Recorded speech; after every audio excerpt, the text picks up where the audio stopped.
Drunk driving crash damages starts fire at Watson's vending. Babysitter facing homicide charge in infant death. Community comes together to search for missing teen. These stories and more coming up on Community News Review. This is Community News Review, a service of WSCS-TV, news content provided by WHBL. Hello, I'm Maddie Pfister, and this is Community News Review for Monday, October 22nd, 2018. A 27-year-old man was arrested after his car slammed into Watson's vending on Union Avenue early Sunday morning. Sheboygan police say it happened around 2:30 when the car was southbound on South 24th Street and failed to stop for the stop sign on Union and crashed into the offices at Watson's, starting a fire. The driver got out of the car unharmed, and firefighters arrived on the scene to put out the blaze. Union Avenue was closed for several hours as firefighters put out the fire. The driver was arrested for his second OWI and reckless and inattentive driving. 2 people were airlifted from the scene of a rollover crash on Highway 23 near Sheboygan Falls Friday night. The Sheboygan County Sheriff's Department says they got a 911 call about the crash around 6:15. The caller reporting the vehicle had been westbound and swerved before going into the ditch. The car rolled several times and hit a deer fence. A 24-year-old male passenger from a Dell area was ejected, and a 23-year-old female from Kewaskum was trapped. They were both flighted to Froedtert Hospital in Milwaukee, and the crash remains under investigation. A man has died following a boating accident in the town of Marquette. According to the Green Lake County Sheriff's Office Facebook page, on Saturday afternoon, the Green Lake County Sheriff's Office received a 911 call concerning a missing duck hunter on the Fox River. The Deputy Sheriff, Princeton Water Rescue, DNR Warden, and Emergency Services responded to the scene and searched for the man near the incident.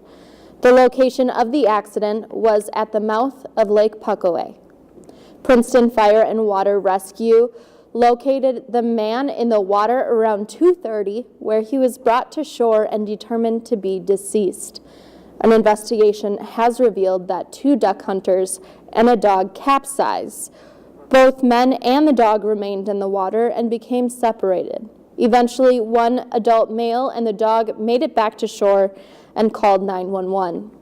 The deceased is a 52-year-old Princeton man whose name has not yet been released, and the surviving male, 47 years old, from Berlin, did not require any medical attention.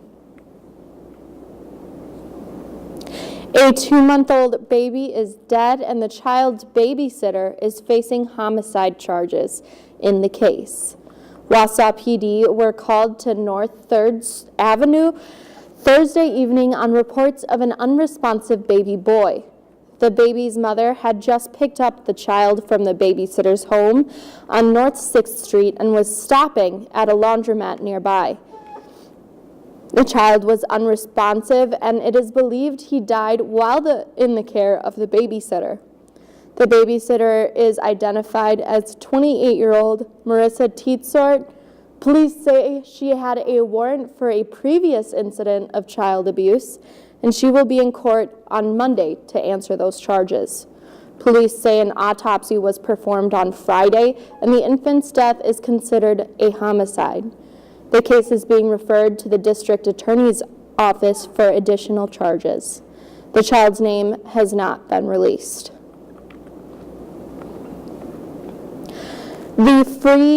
The Little Free Library nonprofit is asking people to remember their founder, Todd Bull. Bull died Thursday from cancer, and he was 62 years old. Bull originated the idea of the Little Free Library in 2009 with a dollhouse-sized case in the shape of a one-room schoolhouse made from a recycled garage. He filled it with books and set it up at the end of his driveway, where he noticed it was more popular than the garage sale items that attracted people to his house. There are now more than 75,000 Little Free Libraries located in nearly 90 countries. State School Superintendent Tony Evers is facing accusations of plagiarism in recent budget requests. Republicans released records Sunday that documented 3 more instances in which Evers submitted budget requests with passages of text taken nearly word for word from other sources without giving proper credit. Governor Walker tweeted several times attacking Evers for the plagiarized passages, and the governor says there is no way, as a teacher, that Evers would accept that kind of work from a student. Evers said at a campaign stop in Milwaukee yesterday that his staff had made a mistake by failing to provide the proper citations. Evers told reporters over the weekend that only parts of his budget in doubt are a few citations at the end of the proposal. Evers said they have talked to the people who wrote the plan and says that he wants to move on. And finally, new details are out surrounding the disappearance of 13-year-old Jamie Kloss, who went missing after her parents were found murdered inside their home last Monday. Officials are revealing the 911 call placed from the Kloss household the day of the murders came from the phone belonging to mom, Denise Kloss. Dispatchers say they were not able to speak to anyone directly, but could hear a disturbance going on in the background. After the call was disconnected, they attempted to call back several times, but the call went unanswered. Deputies responded less than 4 minutes after the call came in and found the door had been kicked in, and both Denise and her husband James had been shot. Law enforcement did not locate a gun and could not find any people or vehicles around the home. Jamie was believed to have been in the home at the time of the murders, but has since vanished, and police fear she is in grave danger. And that is all we have for today. Join me again next time for another recap of our local news on Community News Review.